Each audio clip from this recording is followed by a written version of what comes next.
SA joins Burkina Faso, South Africa versus the G20. For decades, global power flowed in one direction. World capitals summoned Africa, and Africa came, often quietly, often respectfully, sometimes reluctantly. But in late 2025, for the first time in modern diplomatic memory, the pattern reversed. A tradition followed by every G20 nation for nearly 2 decades broke in a single sentence. South Africa announced it would not fly to the United States for the ceremonial handover of the G20 presidency. No anger, no threats, just a calm refusal. A refusal that carried the weight of a continent. Overnight, headlines exploded. Analysts called it unprecedented. Western officials called it puzzling. Africans called it dignity. And in that moment, the world felt something it had ignored for too long. Africa is no longer the apprentice in global politics. It is stepping into its own power. Today, we break down the meaning, the strategy, and the shockwaves of the moment. South Africa stood tall. South Africa's decision seemed almost simple at first glance. A nation declining to attend a handover ceremony, a diplomatic detail, a minor deviation from protocol. But anyone who understands global politics knew instantly that this was not a detail.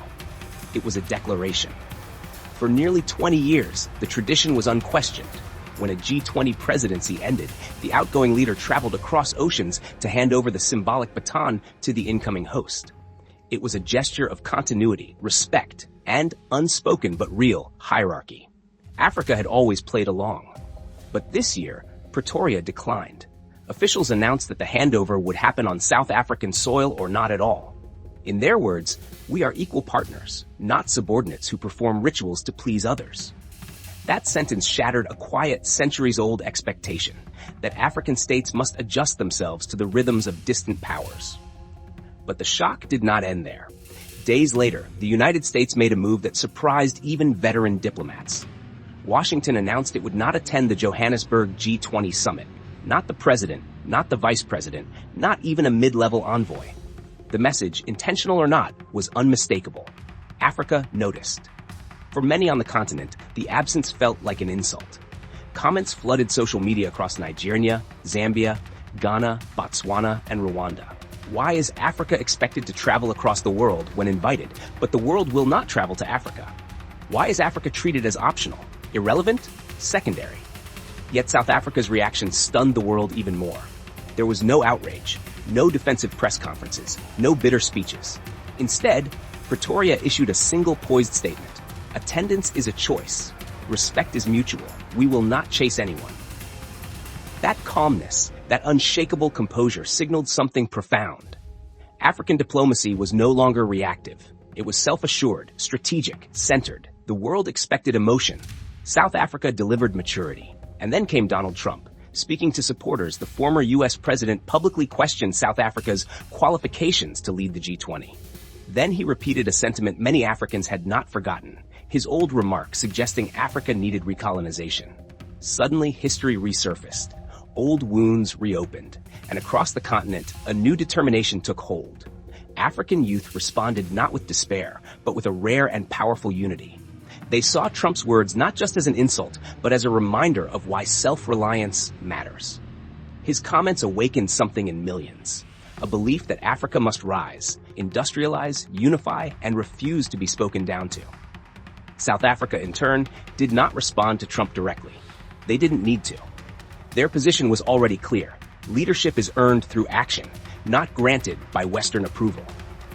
But beneath the surface of these diplomatic clashes lies a deeper story, one that stretches far beyond G20 ceremonies or press statements. It is the story of Africa's struggle with sovereignty, foreign influence, and internal division. Today, the United States operates military bases across Africa, in Djibouti, Niger, Kenya, Botswana, and more. Officially, these bases exist to combat terrorism and protect global trade routes. Unofficially, they symbolize long-term Western strategic influence. They allow Washington to monitor African governments, project power, and subtly pressure political decisions. For decades, this imbalance of security shaped Africa's political posture. Countries feared losing funding, losing protection, losing diplomatic favor. Decisions in the national interest often had to pass through foreign approval. But something has changed. More African leaders are rejecting lopsided agreements. They are questioning the necessity of foreign bases. They are seeking military partnerships that treat them as equals, not clients. South Africa's stand reflects that new mindset. Africa is tired of being told what to do. And yet, despite growing confidence, Africa faces one internal challenge: disunity. The continent has 54 nations, hundreds of currencies and languages, and vastly different political systems. This fragmentation makes Africa vulnerable. If Congo refuses to sell cobalt, a foreign power can turn to Zambia. If South Africa demands respect, another state might accept a lesser deal. Foreign nations understand this. They depend on this, which is why South Africa's symbolic stand is powerful. It represents the first step toward unity and continental assertiveness. This rising Africa is not theoretical. The signs are everywhere. Ethiopia is building new manufacturing hubs. Rwanda is transforming into an innovation center. Kenya is becoming a digital powerhouse. Morocco and Egypt are expanding high-tech industries. Nigeria and Angola are strengthening their energy sectors. Tanzania and Ghana are seeing rapid economic diversification. BRICS expansion further accelerates this shift. With more African members joining, the continent gains trade opportunities, new development financing, reduced dependence on Western institutions, and a voice inside a rising geopolitical bloc. Africa's youth, 1.4 billion strong, are now the engine of this transformation. With 60% of the population under age 25, the continent is home to the most energetic entrepreneurial class in the world. They are launching tech startups, learning digital skills, building online businesses, and challenging outdated political systems.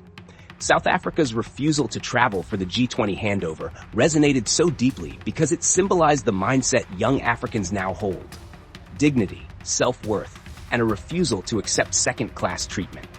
Across the continent, social media erupted in approval. "Africa will no longer kneel," one Kenyan wrote. "Dignity is the new diplomacy," said a Ghanaian. "Respect must go both ways," commented a Nigerian.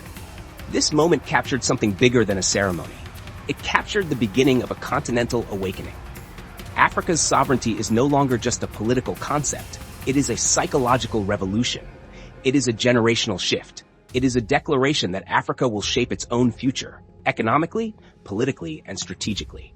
This is the new Africa, confident, united, rising, ready to be treated as an equal, not an exception. And for the first time in decades, the world is watching. Years from now, analysts will say the shift began here, when one nation quietly broke a tradition, and in doing so broke the expectation that Africa must always bend. The world once told Africa to come to them. Now the world is learning to come to Africa.